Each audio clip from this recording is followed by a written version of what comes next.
World War I, of course, changed everything. In 1914, the socialist movement split up and supported each national government in attempting to kill off its neighbors.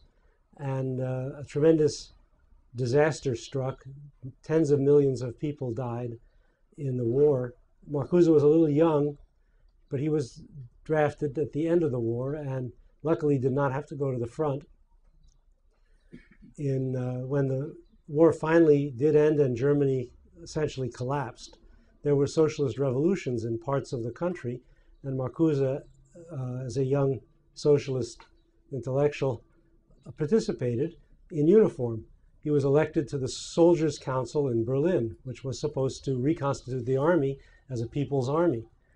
The same sort of thing that you had in Russia a little earlier. They called them Soviets in Russia. But this turned out not to be such a good experience. The Socialist Workers' Soldiers' Council had as its first duty the election of officers. And instead of choosing officers that shared its ideological views, it reelected all the old officers. All those Prussian Junkers came through with flying colors. And Marcuse told me that this was really when he began to get the idea it was going to be more difficult.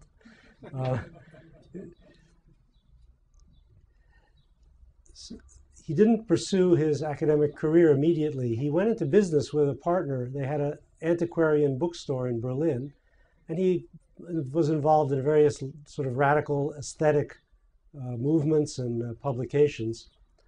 But in 1927, a book was published that changed his life. This was Being in Time, the classic philosophic work of Martin Heidegger.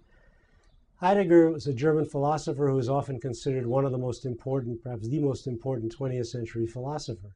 And this book is his major work.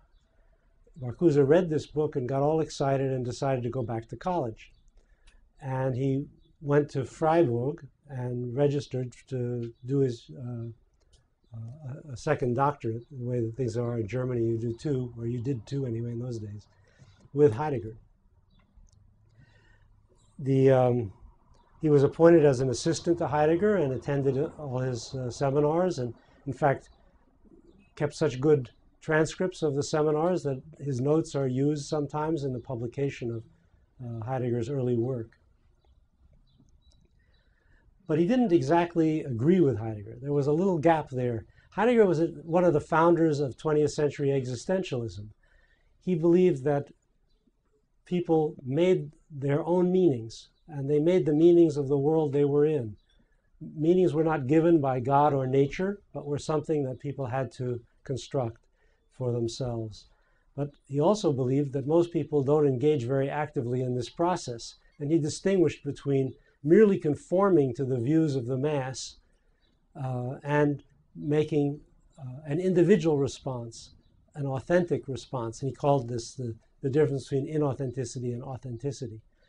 I think this is the idea that got Marcuse so excited.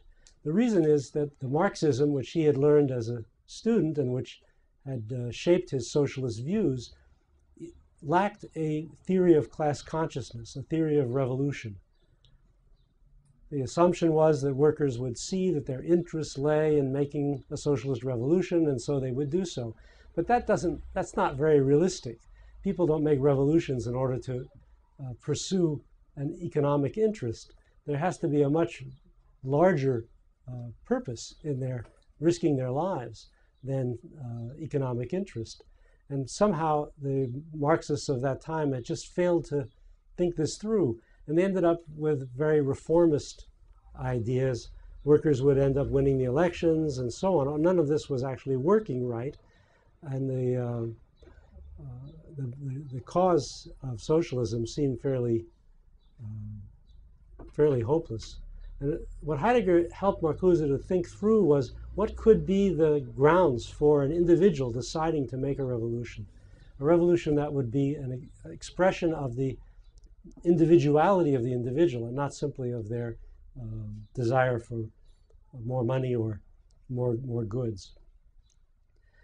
So with this in mind, Marcuse developed his own version of Heidegger's philosophy, which was a kind of synthesis of Heidegger and Marx that was called Heidegger-Marxismus. This Heidegger-Marxismus is a very odd duck.